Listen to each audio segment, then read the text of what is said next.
Hey guys what's up. तो आज आपको बताने वाले हैं कि कैसे आप यूज़ बुलेट लें, क्या क्या चीज़ें उसमें चेक करें पुराना बुलेट खरीदते टाइम।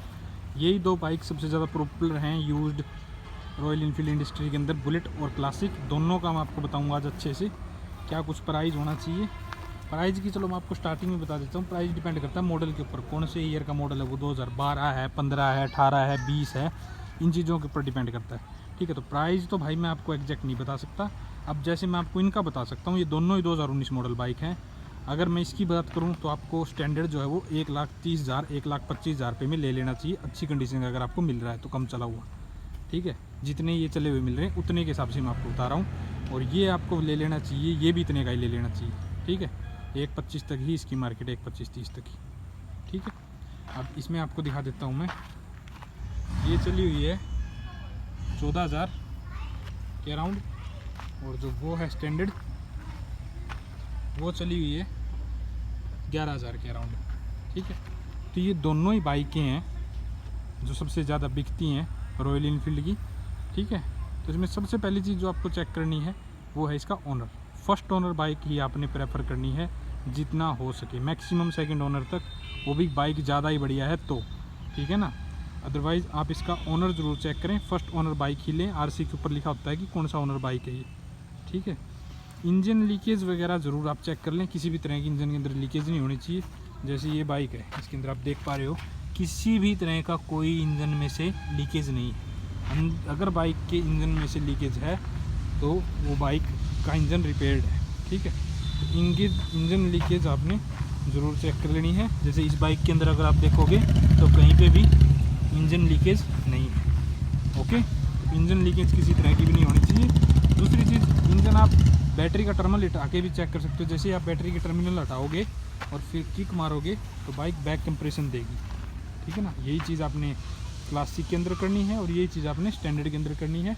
आपने बैटरी के वायर हटा देने हैं, ठीक है ना, यहाँ से, और किक से स्टार्ट करना है क्लासिक को भी, सेल्फ से नहीं, किक से। अगर बाइक बैक कंप्रेशन मार रही है तो इसका मतलब इंजन ओके है। ठीक है, स्मोक नहीं आना चाहिए किसी भी तरह से। जैसे आप बाइक को स्टार्ट करोगे फिर उसके सिलेंसर के ऊपर आपने क्या करना है, कोई रुमाल वगैरह लगा के देख लेना यहाँ पे।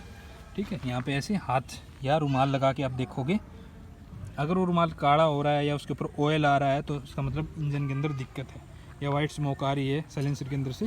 सेम चीज़ ही आपने क्लासिक के ऊपर करनी है। ठीक है, और यहीं से हाथ लगा के आपने बंद करके ही इसकी साउंड सुननी है। इंजन की ज़्यादा साउंड नहीं होनी चाहिए, इंजन के अंदर टैपेट साउंड नहीं होनी चाहिए, किसी भी तरह की टक टक खट खट किसी तरह की साउंड नहीं होनी चाहिए, नॉर्मल साउंड होनी चाहिए। ठीक है ना, जैसे मैं आपकी क्लासिक के अंदर आपको सुनाता हूँ, सॉरी स्टैंडर्ड में सुनाता हूँ आपको, इंजन नॉइज़ सुनाता हूँ कितनी होनी चाहिए। जैसे मैंने स्टार्ट कर दिया, सॉरी किल स्विच रह गया, अब देखो ये इसका इंजन नॉइस है, इससे ज़्यादा इंजन नॉइस इसके अंदर नहीं होनी चाहिए। ठीक है ना, ये चीज़ आपने इंश्योर करनी है। उसके बाद आपने इसकी किलोमीटर चेक करने हैं। ठीक है, ये देख लीजिए, जैसे 11,000 चली हुई है ये, तो इसके किलोमीटर कम चली हुई लेनी है आपने। 50, 60, 70,000 किलोमीटर चली हुई बाइक नहीं लेनी है, कम किलोमीटर चली हुई लेनी है। वैसे तो इसका मीटर बहुत ईजिली टेम्पर हो जाता है, मैंने पहली वीडियोस में बताया है। हाउ टू बाय बुलेट की मैंने बहुत वीडियो बनाई है, यूज्ड बुलेट, वो आप जाके देख सकते हो। ठीक है, यहाँ से आपको रबड़ वगैरह हटी हुई मिल जाएगी। ठीक है, मीटर भी बहुत सस्ता है इसका, यहाँ अंदर से भी टेम्पर कर सकते हैं, मतलब टेम्पर मीटर नहीं होना चाहिए। अगले ओनर से आप पता कर लो और आप चेक भी करवा लो कहीं इसका मीटर टेम्पर तो नहीं है। ठीक है ना, वैसे मीटर टेम्पर का पता लगाना रॉयल इनफील्ड के अंदर बहुत मुश्किल है, बहुत ज़्यादा मुश्किल, खासकर इन बाइक्स के अंदर जो ये आपके सामने खड़ी है।